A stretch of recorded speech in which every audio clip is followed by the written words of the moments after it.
Olá, pessoal, de volta com o Samicast. Ricardo, como é que você tá? Estamos aqui, Carlinhos. Ricardo, nesse dia que a gente grava, a gente tá no meio da crise. Tem certeza que é o meio? O meio. Não pode ser o meio, eu acho que é o meio, porque... Eu vou explicar por quê. Porque se iniciou a crise de Flávio Bolsonaro. Flávio Bolsonaro, que não conhecia Vorcaro, de repente conheceu, ligou pra ele pedindo 153 milhões. Quem nunca, né, Ricardo? Todo mundo faz Mas isso. só levou 61. Só isso, né? Só. Ligou. Dinheiro privado ou dinheiro da... Não, deixa pra lá. Disse que só foi isso, mas aí já apareceu ontem, um dia após, ontem, né, a gente tá gravando um dia depois, ele foi visitá-lo, coitado, visitá-lo logo após ele ser preso, e algumas coisas mais vêm por aí. Não, já circula a informação de que ele próprio admite que vai surgir um vídeo dele, ou seja, imagem com áudio, com o Vorcaro. Eu lembro da frase, conte comigo, irmão. Pro que der, né? Pro que estou com você. Não sou homem de duas palavras. Pois Então, é Lailô. Lailô. Então, assim, eu quero... Uma mão suja a outra, né? Naturalmente que eu quero falar sobre isso. Quero ouvi-lo. Quero ouvir você sobre isso. Também quero ouvir os reflexos disso sobre Alagoas, mas isso... Vamos para um segundo momento aqui, mas vamos primeiro falar exatamente sobre isso. É o fim da candidatura de Flávio Bolsonaro e, sendo o fim da candidatura de Flávio Bolsonaro, tá fácil pro Lula? Pois é. Não. Vamos lá, por partes. Eu não acho que o Flávio Bolsonaro seja mais um candidato competitivo do ponto de vista do personagem. O que é competitivo é o bolsonarismo. Perfeito. A direita permanece, a extrema-direita permanece, mas Flávio Bolsonaro, como candidato, está morto. Até os bolsonaristas mais apaixonados, eles se sentem constrangidos hoje, né, de defender o Flávio Bolsonaro. Né? Você já conhece alguns e deve ter conversado com eles, eles não falam sobre o que é que eles fazem. E é sempre dessa maneira. Mas o outro é ladrão também. O 9D do Nine, né, como eles dizem, né? Eles adoram, né, apontar as pessoas pelos defeitos físicos, né? É uma coisa engraçada essa semana passada, quando o Zema reagiu, que é outro cara da direita, extrema-direita, né? E eles logo saíram para cima dele. O comedor de casca de banana. Que argumento político fantástico, né, para você atacar um adversário. É o comedor de casca de banana. Porque, na verdade, eles não votam naquilo que eles defendem. Porque eles defendem exatamente o quê? Eles votam naquilo que ele é contra, né? Então é contra o Lula, é contra o PT, é contra a ideologia de gênero, que para eles é uma coisa que está dominando, né, o debate nacional, e não é o caso, né? Apesar de que, já disse isso aqui, se perde muito tempo nesse tipo de discussão de ideologia de gênero, enfim, de forma geral, né, dessa pauta identitária. Eu acho que se perde muito tempo e se perde a questão central.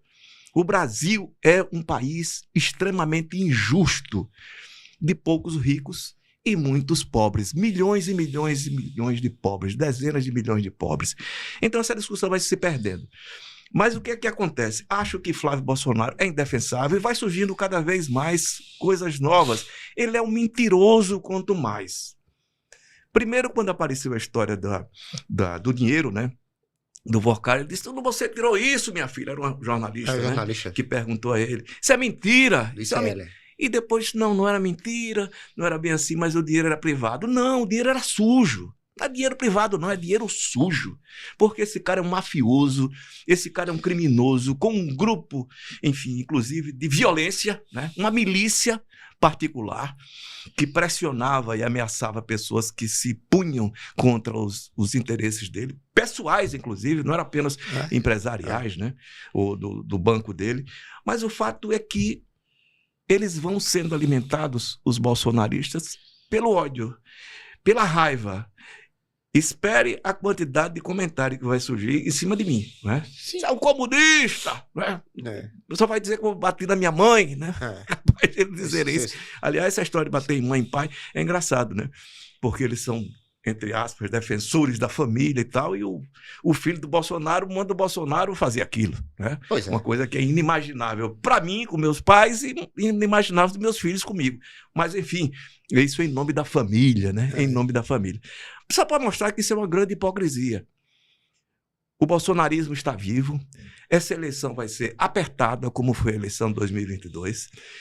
quem vencer vai vencer por um percentual pequeno dos eleitores. O Lula, me parece, até assim indicam as pesquisas, que pode e deve ganhar essa eleição, né? A reeleição. Não sei nem se é o que ele realmente gostaria, né? Talvez fosse o caso de ter um outro candidato, o Haddad, se o PT também tivesse ajudado, né, a queimar o Haddad. Mas vamos lá.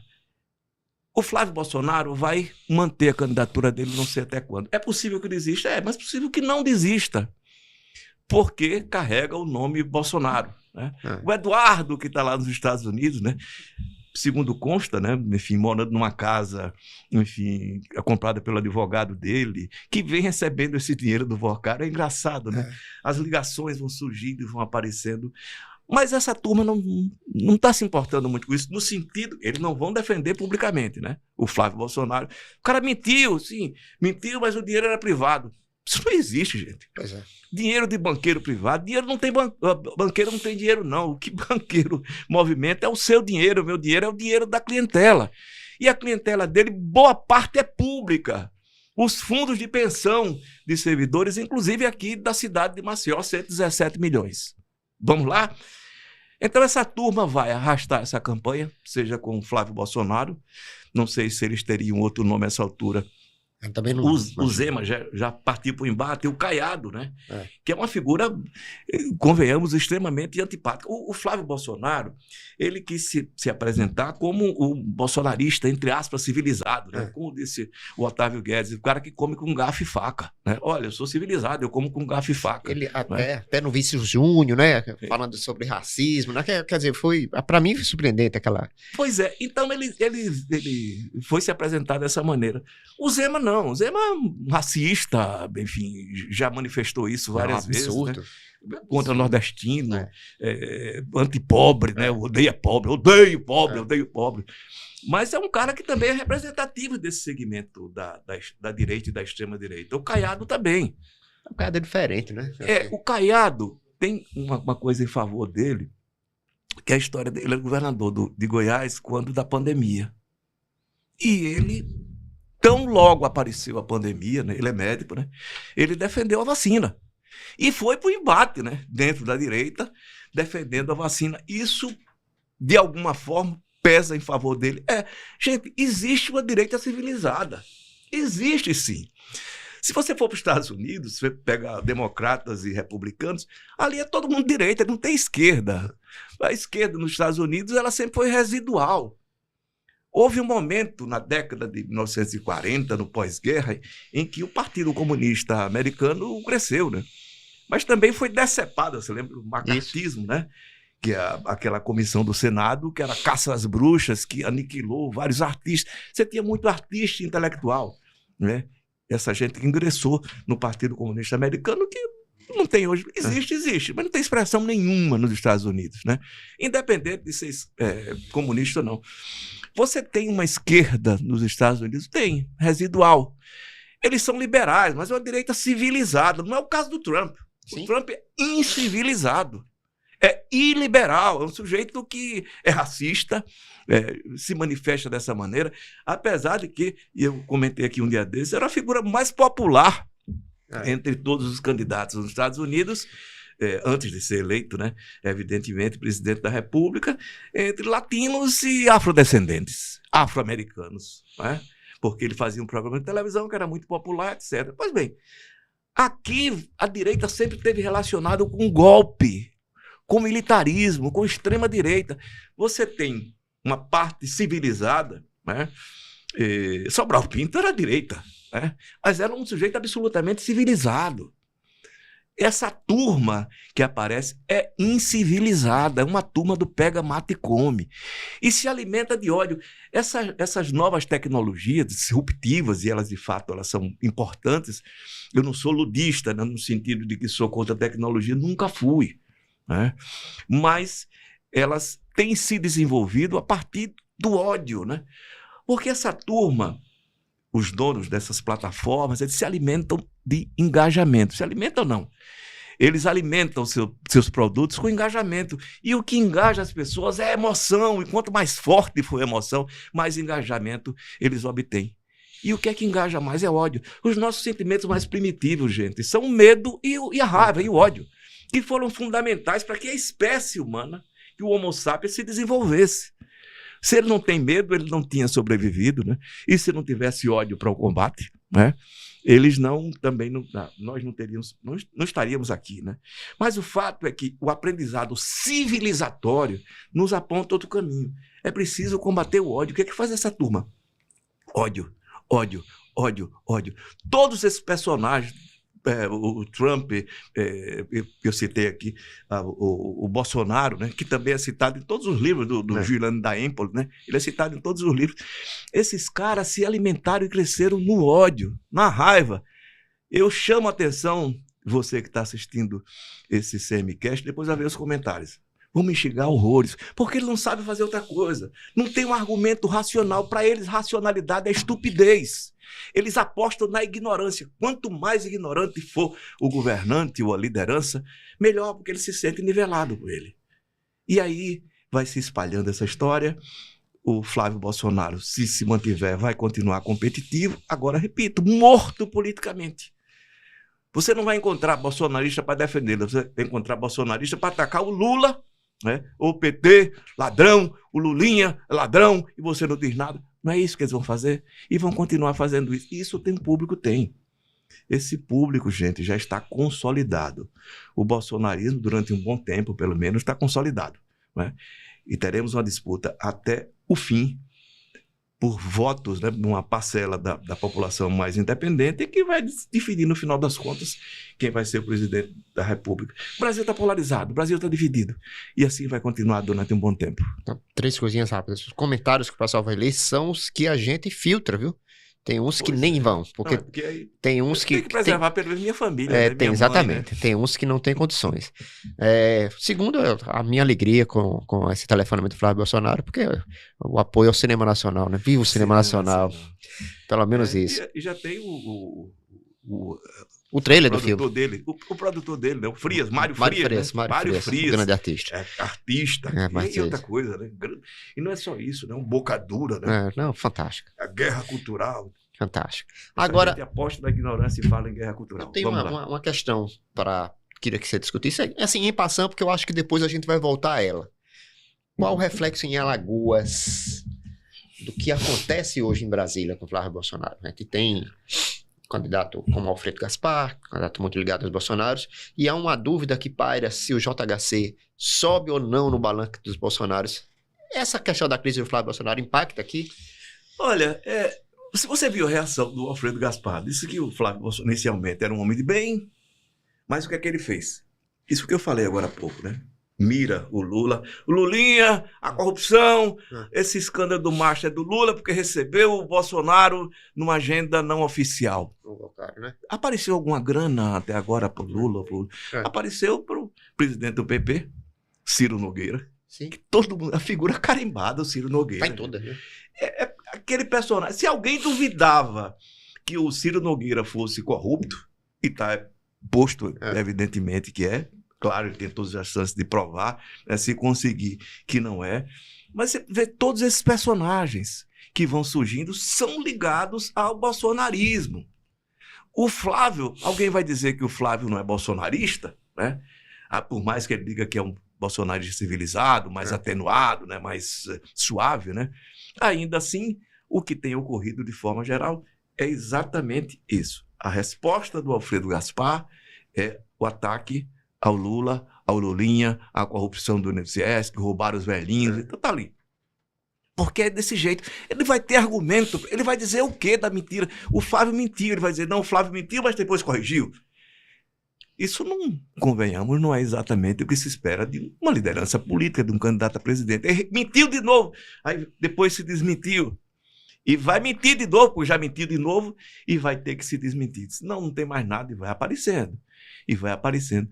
O melhor a essa altura do campeonato é ele segurar, olha, não vou falar sobre isso, só fala em juízo, qualquer coisa assim, não faz, não argumenta, só fala em juízo, só fala em juízo, só fala em juízo. Gente, o Flávio Bolsonaro é indefensável.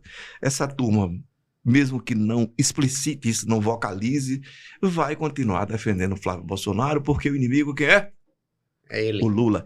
E é engraçado porque é uma corrupção clara, né? Evidentemente, você dizer que você pedir dinheiro, um mafioso, eu não sabia, o cara foi preso. É. Ele foi visitar o cara, né? Depois que o cara foi preso, não para encerrar o negócio. Como é, cara pálida? Será que alguém acredita nessa bobagem? Ninguém. Não.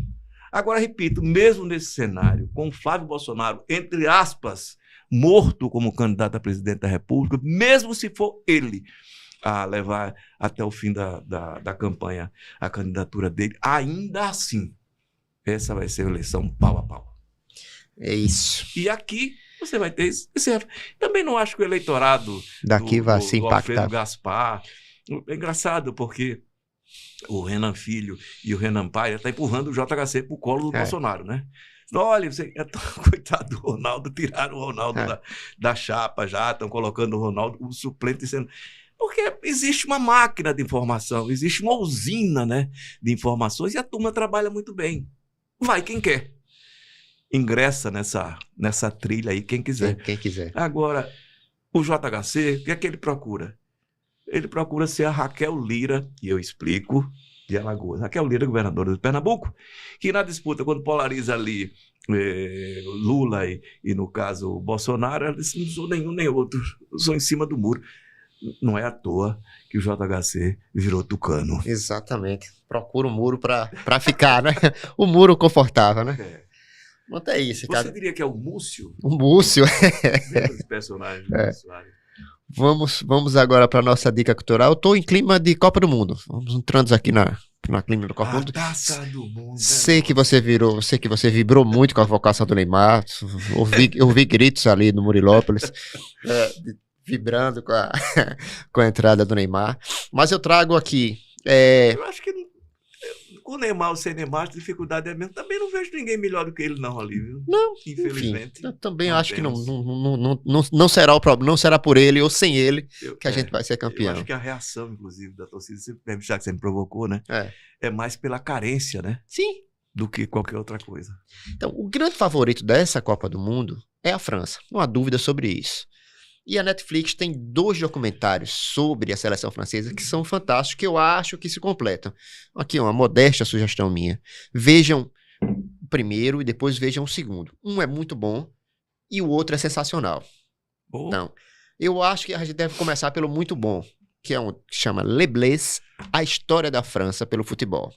Les Bleus.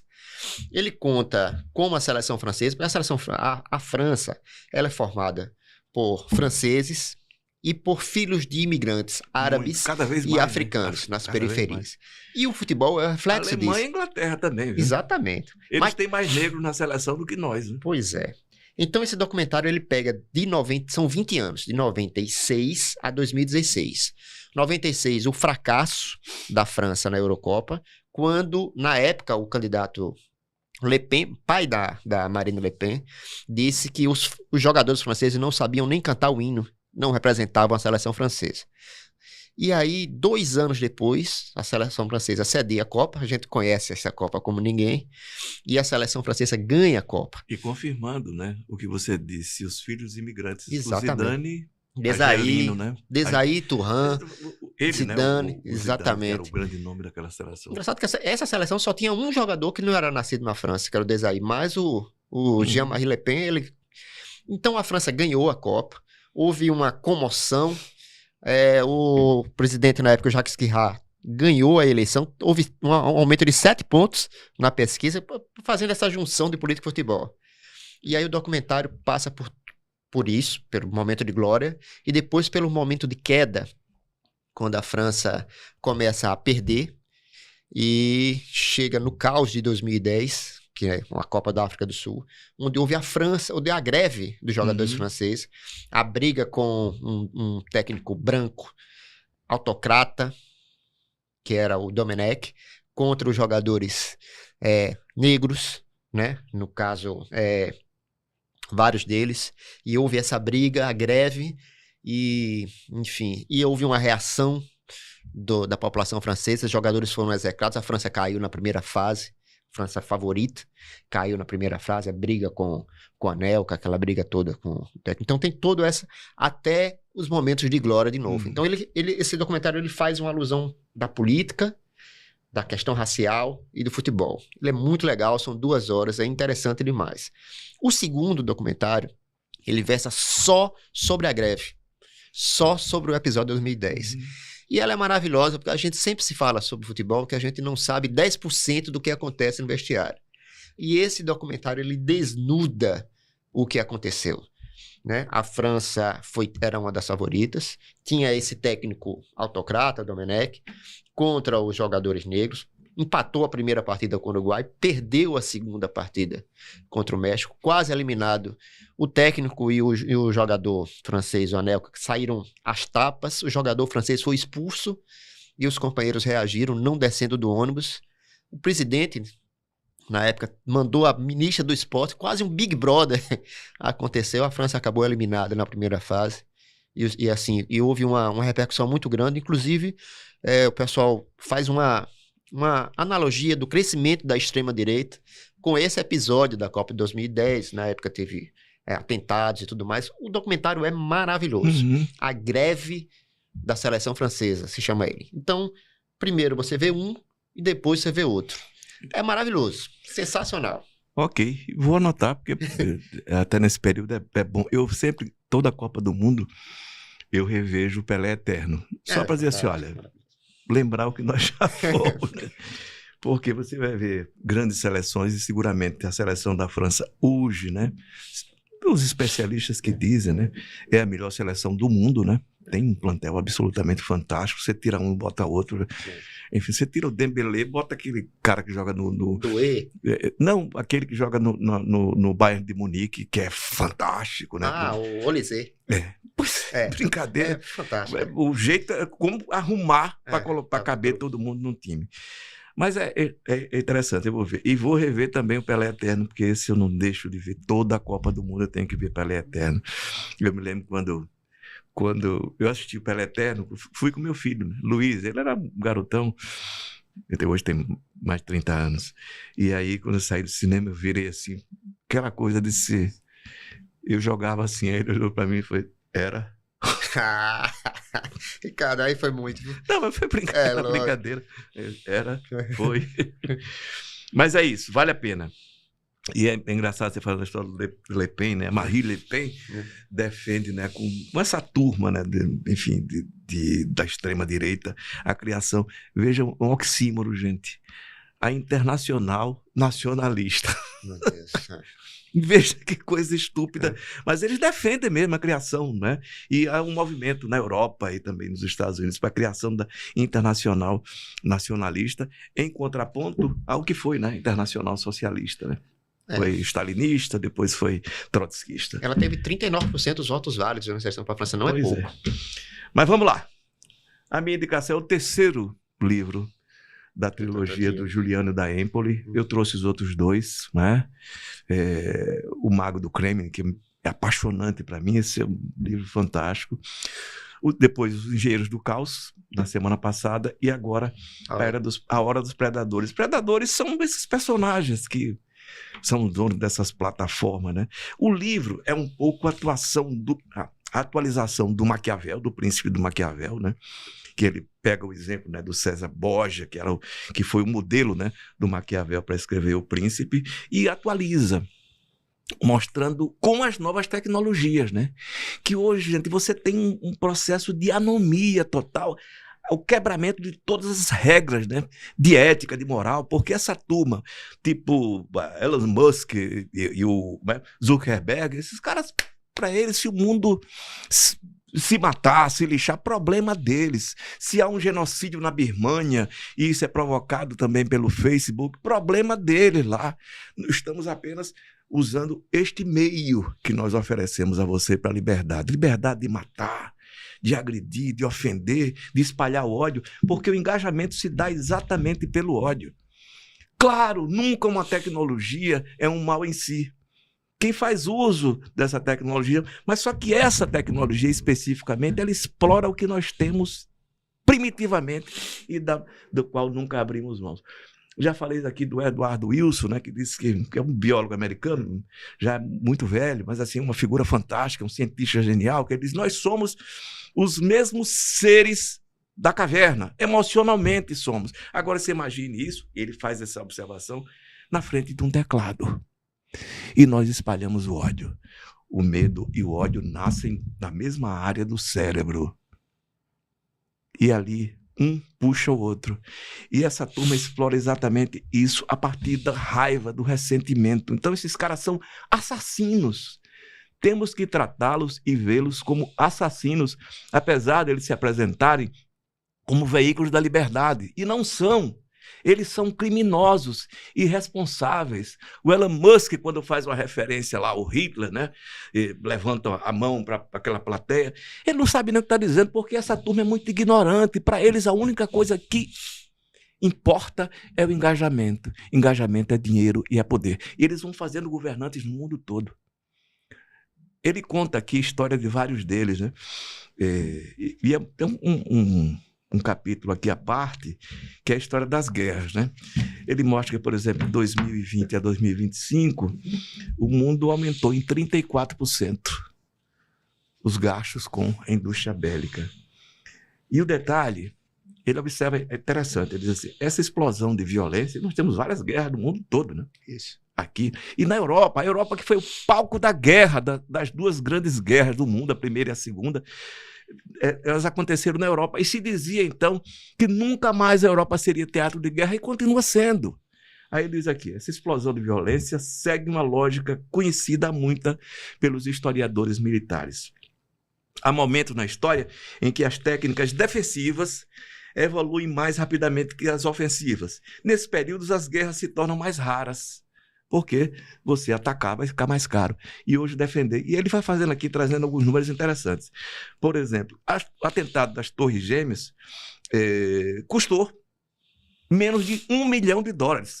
Veja a destruição e aquilo que gerou, né, o atentado contra as Torres Gêmeas. Enquanto hoje, um porta-avião americano que custa $10 bilhões, 10 bilhões de dólares, ele pode ser destruído, dizimado, espatifado por 3 mísseis chineses ao custo de $15 milhões. Aí vai mais. Para derrubar um drone, esses drones que a gente está vendo, né? Na guerra da Ucrânia, assim, ali no Líbano, né? Pelo Hezbollah, né? Mandando para Israel, e manda também, né? Apesar de que o massacre acontece ali, Israel é uma potência bélica, hoje alimentada pelos Estados Unidos. Para derrubar um drone de $200 é o custo desse drone, mais ou menos em torno de $200. Israel precisa disparar um míssil Patriot de $3 milhões. Ou seja, ficou mais caro atacar do que defender. Então a turma faz a guerra e faz a mortandade, né? Porque para eles o importante e fundamental, para esses assassinos, Elon Musk, Zuckerberg, criminosos, assassinos e os seus associados, então para esses caras o que importa é o engajamento e esse espalhamento do ódio no mundo todo. Gente, vale a pena. A Hora dos Predadores é o terceiro, vale a pena ler os 3, né? Eu diria até que Engenheiros do Caos e o Mago A Hora dos Predadores, eles são praticamente uma continuação do outro, mas o Magro do Kremlin é maravilhoso, inclusive mostrando, né, a ascensão do Putin, que apostava exatamente nisso, e ele dizia, sempre há o ódio e a raiva para a gente explorar. O ressentimento. Todos os seres humanos carregam algum tipo de ressentimento. Se você não trabalha isso, você leva isso para o mundo. Você imagina no mundo digital, né, em que não há fronteiras e não há limites e não há regras. Essa turma aposta, repito, no caos, na anomia absoluta. Para eles, vamos apanhar um bocado ainda. Acho que vai ter um momento, repito, que eu já disse, em que a humanidade vai se cansar. Mas, infelizmente, ainda vai demorar. Esse ano temos eleições no Brasil. Prepare para os comentários aqui. Depois vocês leiam lá. O que o Carlinho liberar, né? Porque quem vai apanhar sou eu. É isso, cara. Não, eu preservo a família. Como o pessoal não disse que eles gostam de preservar a família, a gente nos comentários a gente preserva a família. Um grande abraço, pessoal. Até mais.